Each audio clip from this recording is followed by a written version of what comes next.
আপনি কি জানেন, সব জিকির আর তাসবিহ শেষ করার পর নবী করিম সাল্লাল্লাহু আলাইহি সাল্লাম শেষ মুহূর্তে কি চাইতেন? তিনি এমন কিছু ছোট ছোট দোয়া পড়তেন যা দেখতে সংক্ষিপ্ত, কিন্তু তার ভেতরে লুকিয়ে আছে আপনার পুরো জীবনের নিরাপত্তা, যাকে বলা হয় দোয়া বাকি যা অবশিষ্ট করলাম। আজ এই ছোট্ট দোয়ার এমন এক মহিমা বলবো যা জানলে আপনি আর কখনো কোনো অপূর্ণতা নিয়ে জায়নামাজ থেকে উঠবেন না। সহিহ মুসলিমে আছে, নবী করিম সাল্লাল্লাহু আলাইহি ওয়াসাল্লাম নামাজ শেষে অত্যন্ত সংক্ষিপ্ত কিন্তু অর্থবহ দোয়া করতেন। তিনি চাইতেন দুনিয়ার নিরাপত্তা, আখিরাতের মুক্তি। একটু ভাবুন, আপনি অনেক বড় বড় দোয়া করতে পারেন না, সময় পান না, কিন্তু এই ছোট্ট বাক্যগুলো আপনার জীবনের সব শূন্যতা পূরণ করে দেওয়ার জন্য যথেষ্ট। আল্লাহর কাছে আপনার এই শেষ আকুতিটা হয়তো আপনার সারা দিনের কাজকে বরকতময় করে দেবে। আমাদের সমস্যা হলো, আমরা হয় শুধু দুনিয়া চাই, না হয় শুধু আখিরাত।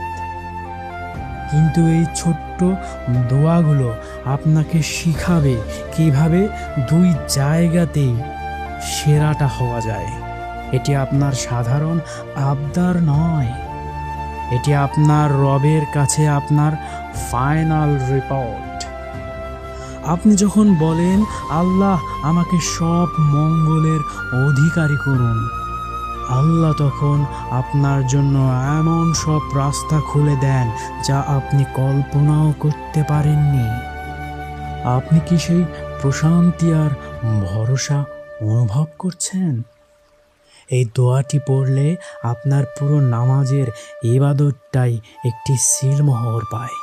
রাসূল পাক সাল্লাল্লাহু আলাইহি সাল্লাম বলেছেন, আল্লাহর কাছে সবচেয়ে প্রিয় কাজ হলো তা যা নিয়মিত করা হয়, যদিও তা ছোট্ট।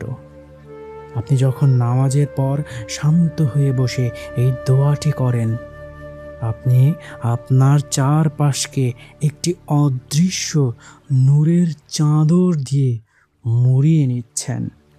দুনিয়ার অস্থিরতা আপনাকে স্পর্শ করতে পারবে না, কারণ আপনার মনে তখন আল্লাহর সন্তুষ্টির নিশ্চয়তা আছে। আপনি কি সেই আধ্যাত্মিক বিজয় অনুভব করছেন? হয়তো এই ছোট্ট দোয়াটাই আপনার আমল নামার সেই পাল্লা ভারী করবে যা জান্নাতের ফয়সালা করে দেবে। কেন আপনি এটি না পড়েই দাঁড়িয়ে যান? কার পেছনে ছুটছেন আপনি? প্রতিটা শব্দে আপনার হৃদয়ের গভীর আরতি মিশিয়ে দিন। মনে মনে বলুন, মাবুদ, আমি আপনার কাছে সব কল্যাণ চাই, আমাকে খালি হাতে ফেরাবেন না। এই ছোট্ট ভিডিওটা যদি আপনাকে এই আমলটি নিয়মিত করতে উৎসাহিত করে, তবেই আমার বলাটা সার্থক।